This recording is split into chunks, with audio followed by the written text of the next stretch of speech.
Glyde is a 3D action platformer with a recently released demo, and it's a real mixed bag. On the one hand, it's got a gorgeous fantasy setting with lush environments, rich lore, and deep combat mechanics, but it's also utterly graceless in communicating its story and setting. That said, we'll strike at the positive first.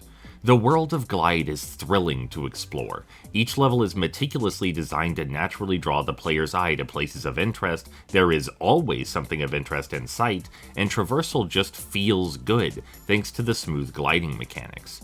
The demo features several hub areas, and each of them is unreasonably packed with oodles of secrets, platforming gauntlets, and enemy encounters. This is a game which deeply rewards exploration in every sense.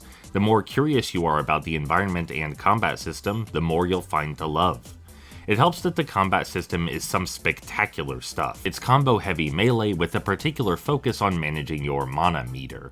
Special attacks expend mana, but they're naturally the biggest damage dealers and create the most combat opportunities. This means the player has to carefully balance their aggression, using special moves only where they provide the most benefit for the least cost. And because there are so many abilities and powers, optimizing your playstyle is a learning process. Every battle taught me something more about myself, the game mechanics, and it got me excited to try new tactics.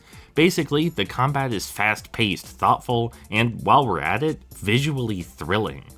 So the platforming feels fluid, the setting is exciting to explore, and the combat is both deep and challenging. How's the storytelling?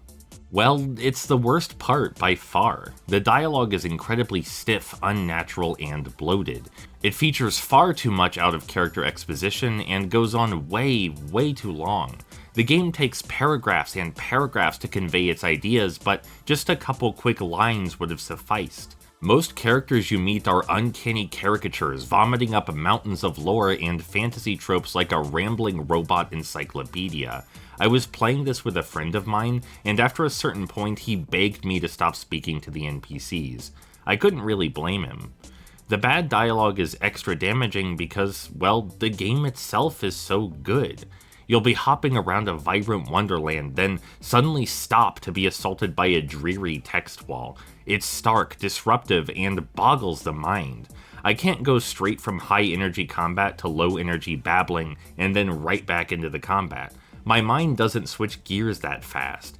The dialogue needs a serious overhaul to be faster, full of personality, and mentally engaging. As it is now, it's an outright sedative. But that's just one black mark on an otherwise remarkable experience.